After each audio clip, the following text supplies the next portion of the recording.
Hey, 6th and 7th graders, we're going to continue reading The Chocolate Touch. All right, so I'm going to start on chapter 9 and I'm going to finish the book. All right, after each chapter, I will have you pause the video so you can answer the questions. All right, so chapter 9 starts on 62. Oh, the shame of it, the humiliation, John wept breathlessly as he ran, shocked and frightened, indignant and angry at the world that had suddenly turned against him.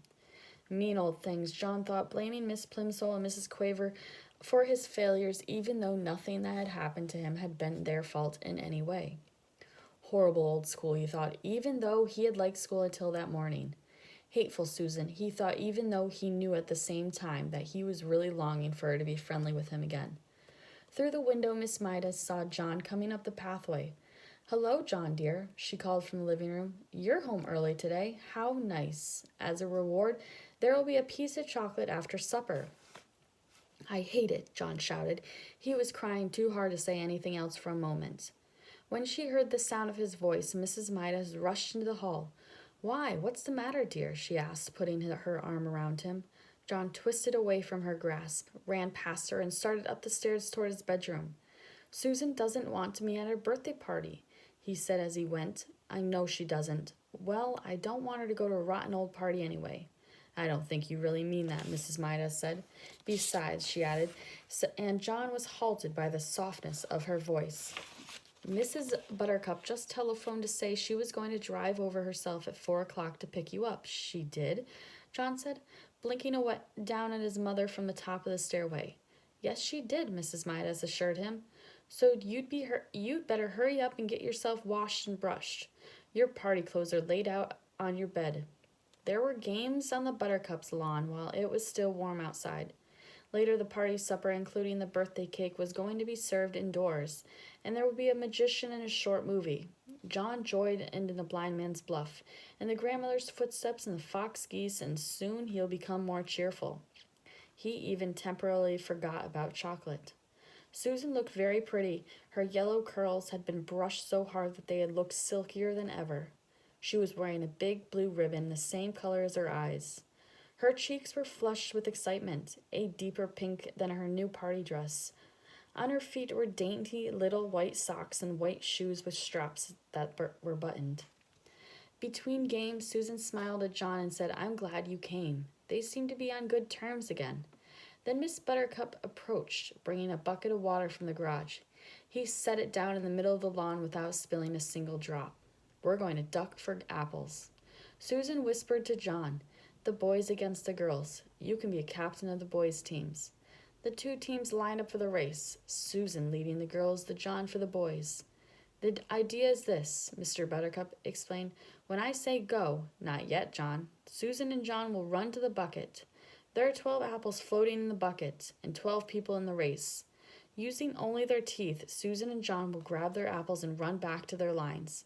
As soon as they touch the hands of number 2 runners in their teams, Dinny and Duncan, Susan and John will go to the end of the lines, and Dinny and Duncan will run to the bucket to duck for apples. Do you all understand the way it's going to work? All right. One to get ready, 2 to get steady, and 3 to go." Susan bounded ahead like a jackrabbit and had her face deep in the bucket by the time John approached her side and crouched down for his apple. He got his eyes on a big red one with a stalk jutting up conveniently for him to grab. He lowered his face, opened his mouth, and lunged. Somehow his nose reached the apple before his teeth did and pushed it below the surface of the water. John's mouth followed the apple down. Then a terrible thing happened. The clear water in the bucket turned into dark brown, sweet liquid chocolate. Susan and John immediately pulled their heads up. But it was too late. Their faces were drenched with chocolate syrup. "Oh," Susan exclaimed, wiping chocolate out of her eyes. Chocolate syrup dripped down all over the delicate pale pink dress. "Oh," she moaned. John was in the same state. There was chocolate all over his face. There was chocolate on his white shirt front and on the gray flannel shorts. And there was chocolate in his mouth. "Glug," John said, "glug." Susan was too surprised and angry to speak. For the second time that day, she turned her back on John and ran away from him. Mrs. Buttercup offered to clean John up, but he couldn't bear to stay at the parting another minute. He started off at once for home. All right, so that's the end of chapter 9. So answer the questions and then come back to the video and we'll read chapter 10. So chapter 10 starts on page 69. Dragging along and thinking of all the dreadful things that happened. John had walked about halfway home when he heard the cheery voice of his father. "Hello, hello," called Mr. Midas, crossing over from the other side of the street. He was on his way home from the station. "You left the party rather early, didn't you?" "What?" Mr. Midas had just seen the patches and streaks of chocolate that were drying on John's face and on his clothes. "Good gracious," he said. "No wonder you left the party early. How did that happen?" John burst into tears. It had all been so awful.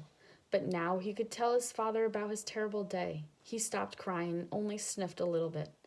And then he told the whole story about taking the coin to the candy store, about buying the box that turned out to have only one chocolate in it, about the toothpaste and about breakfast, the gloves, the silver dollar, the pencil, the lunch, the trumpet, and finally the apple ducking water. "You mean to tell me they really all turned to chocolate?" Mr. Midas asked. "You're sure you didn't imagine some of this?" "Oh, no," John assured him. "Well," Mr. Midas said, still looking doubtful, "we're only a couple blocks from that candy store of yours. Not that I've ever noticed one there. Suppose we stroll over and ask the man whether his chocolates always do strange things to people." "It's on the next corner," John said, recognizing some of the houses of the side street. "Not the next house, not the next house, not the next," he said, but John's voice faded into silence. The corner where he'd find the candy store was nothing now but an empty lot. Flat open ground littered with a pile of rusty tin cans and broken bottles around a splintery old sign saying, "For sale." Said Mr. Midas, frowning anxiously at John. "I think we'd better pay a visit to Dr. Cranium before we go home." "That's where the store was, though," John protested. Beginning to cry again, he had shed more tears than that one day he seemed, and certainly eaten more chocolate than in all the other days of his life put together. "I know it was." Dr. Cranium was a busy man. As luck would have it, however, he was able to see Mr. Midas and John almost at once. Well, said Dr. Cranium. "And how are we getting along now, John? Have we cut down on our candy, eh?" "How do you do?" John responded dully. Apparently he had a bad day, Dr. Cranium. Mr. Midas said, "Trouble at school, you know, and a little accident at the birthday party. What I'm worried about is that he keeps saying that everything he puts into his mouth turns to chocolate." "No more than a nursery fantasy, I'm sure," Dr. Cranium had said to Mr. Midas. "Well, John," he went on, looking down with a smile, "suppose you tell me in your own words what the matter seems to be." "Everything I put into my mouth turns to chocolate," John exclaimed. "Everything I eat and everything I drink changes into a chocolate. I'm thirsty, and I'm getting a pain. A bad one, I think." Dr. Cranium sighed, patiently invited John to open his mouth and say, "Ah." "Ah," John said. Dr. Cranium peered into John's mouth briefly and gave a low whistle of surprise. "This chocolate eating simply must stop." He went to supply a cabinet. "I don't think there's any time to be lost," said Mr. Midas. "I'm going to give you the boys some of my own special compound. Dr. Cranium's Excelsior, I call it. Never fails." Dr. Cranium selected a large bottle from one of the cabinet's crowded shelves. He removed the top from the bottle. He got a spoon from another shelf. He filled the spoon with an oily greenish-yellowish medicine that had yellowish-reddish lights glinting in it. "It doesn't taste very pleasant," Dr. Cranium warned John in a pleasant tone of voice. "But I'm sure it'll do the trick. Clear the stomach, and you clear the mind. That's what I always say." Dr. Cranium offered John the brimful spoon. "Must I?" John asked his father. "I know it'll turn to chocolate." "Go on," Mr. Midas nodded encouragingly. "Drink it down." John took the spoon between his lips. The medicine turned to chocolate. The spoon turned to chocolate. John choked and sputtered, and chocolate syrup spurted out from his mouth. Dr. Cranium dropped the spoon in alarm. When it struck the white tile floor, the chocolate handle snapped into several pieces. "Mercy," said Dr. Cranium. "I've never seen anything like it. The boy's whole system needs to be so chocolatified that it chocolatifies everything it touches." After he had recovered somewhat, the doctor went on. I believe that this must be an unprecedented case of, chocolatitis. I shall call it cranium's disease. I shall want to make an exhaustive study of the child. I think John hasn't had enough excitement for one day, Mr. Midas said. All right, so that finishes chapter 10. So answer the questions, reread a few pages or chapters if you need to, and I'm going to continue reading. All right, so chapter 11 starts on page 76. Mrs. Midas was much upset when Mrs. Midas told her that John had Dr. Cranium's disease. He said it was chocolatitis. Mr. Midas exclaimed, a worry frown on his face. But he's calling it Cranium's disease because it was his discovery. Dr. Cranium didn't do it, John said. It's magic. It all started after I ate that chocolate. I'm scared, he added. Mrs. Midas sat down and dabbed her eyes. With a lace handkerchief, she was crying. Mr. Midas blew his nose and he had to attend to something and abruptly left the room. John had been so busy feeling sorry for himself that he had not realized how his mother and father would feel about his chocolate disease. Never mind, Mother, he said, putting his arms around her shoulders. It's all right. Really, nothing was all right, but he couldn't bear to see his mother's tears. He kissed her white cheek. His eyes were shut as his lips softly touched her so he didn't see the change right away. Then his lips began to feel sticky. He opened his eyes. His mother had turned into a lifeless statue of chocolate. John ran wildly out of the house without thinking where he was going or what he was going to do. And he knew was that somehow he must get help. For the first time in a long time, while he forgot about himself altogether, now he didn't care about anything but bringing his mother back to life. Without quite knowing he got there, John found himself at the corner where he had brought the chocolate box. The lot was no longer with an untidied rubbish dump. The neat red brick building with the 2 show windows was exactly where it had been in the first place. But the display of candy he had previously seen in the windows was no longer there. In one window, John saw a chocolate trumpet, a chocolate pencil, and a silver dollar with a piece bitten out of it. In the other window, he saw a cafeteria tray littered with chocolate utensils and the remains of chocolate lunch. Clearly, this place was the right one. Clearly, the proprietor must know a lot about John's hateful chocolate touch. John rushed into the store. The proprietor was standing behind the counter, carefully polishing something small and round and flat and silver. I was just thinking of you, he said. John had no time to waste on pleasantries. Remember the old coin I found and gave you, and you gave me a magic chocolate, he demanded. Without waiting for a reply, he babbled on. I ate it, and I made everything that touches my mouth turn to chocolate. And I kissed my mother, and now she's chocolate. And I've got to change her back. Easy now, murmured the storekeeper. Calm yourself. There was an expression of satisfaction on the old man's eyes. It's all your fault, John declared. If my mother isn't made better again, I'll fight you till you're dead. My goodness, the storekeeper exclaimed. Whose fault did you say? Yours, John said. If you hadn't taken that money, I wouldn't have. Now, John, the storekeeper interrupted. I must insist on honesty. I'm glad to hear that you're thinking about your mother for a change. Unselfishness is important, but honesty is also important. If you'll be truthful, perhaps I can help you. John's ears reddened. It was becoming mistakenly evident to him that he had only himself to blame for this unhappiness. He looked straight into the storekeeper's eyes. I'll do anything. I'll work for you all my life for nothing. If you turn my mother back, you turn me to chocolate instead if you want. You, the storekeeper apparently ignored John's offers. You were right, John, he said. Well, you guessed that I something to do with your acquiring the chocolate touch.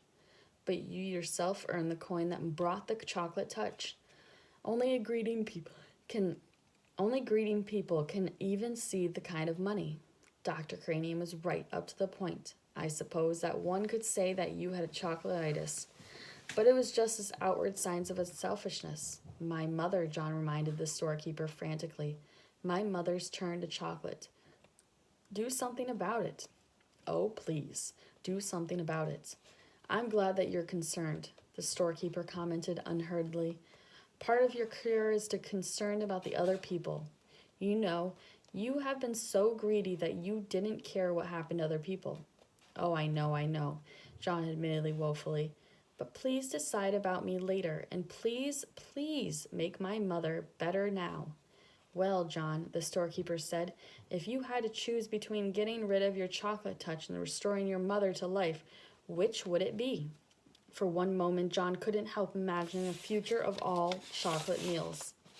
Thought was terrible, but then he thought of his mother and as she had been when he had left her, a motionless chocolate statue, unable to speak, her chocolate hands still holding her lace handkerchief. Without further hesitation, John said, help my mother. Well, John, the storekeeper said, I'm going to give you another chance. When next you go to school, your chocolate pencil will be a real wooden pencil with lead in it. But John began to protest. What did the pencil matter? The chocolate knife and fork will spoon will left on your tray in the cafeteria will have turned back to metal. Your chocolate trumpet was shiny golden once again.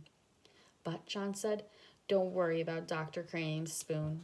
He will find a whole silver one on the floor where the broken chocolate one lay.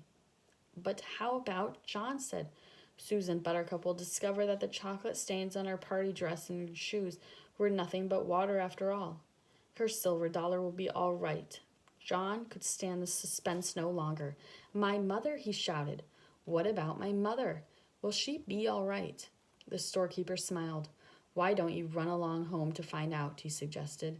John turned without even saying goodbye and ran out of the store. The storekeeper went back to the disc that he had been polishing, a disc the size of a quarter.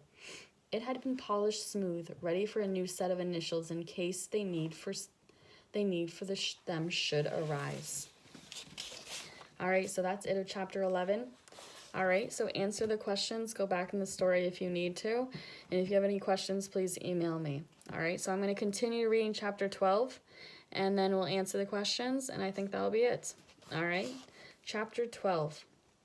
The front door was open, and John rushed into the living room, where he had left his mother. She was not there now, but on the chair was a small wet lace handkerchief. John ran to the dining room and on to the kitchen. As he came to the kitchen door, he heard the ring of the silver against crockery. Then he saw a wonderful sight. His mother, arranging the coffee things on the tray. He dashed into the kitchen and flung his arms around his mother's waist, sobbing and laughing with relief and joy. There, said Mrs. Midas, stroking the hair from John's forehead. You've had a very disturbing day, dear. But in a few minutes we're all going to have supper and everything will be fine again. Goodness, I do believe I need some coffee myself. I felt so strange just then in the other room. I really don't know what came over me. The door from the garden opened. Mr. Midas came in. Before we settled down, Mrs. Midas said to John, have a glass of good cold milk. You look so hot. So they didn't know what happened to her. Well, John thought he certainly would scare them by telling them. He watched gracefully as his mother took a frosty blue jug from the refrigerator and poured from it a glassful of ice creamy milk. Trembling with nervousness, John tilted the glass against his open mouth. The liquid flowed in and down his throat and remained purely milky, delicious, milky taste of nothing but fresh, clean milk. After the first long gulps, wonderful gulps, he had suddenly recalled that he had not thanked the storekeeper for saving his mother. Mother, he said, may I go out for a minute? I'll be right back. All right, John, she said, but supper will be ready in 10 minutes. Don't keep us waiting. John ran briskly down the street until he came to the corner, where he always turned right when he was going to Susan's house. There he turned left and started along the 2 blocks of unfamiliar street leading to the candy store. Soon he came to the corner where the red brick building had been. But there was no building and no store, and of course no storekeeper.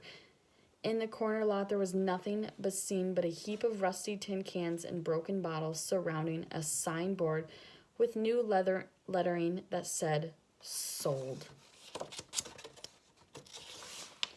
All right, so that's the end of chapter 12 and the story.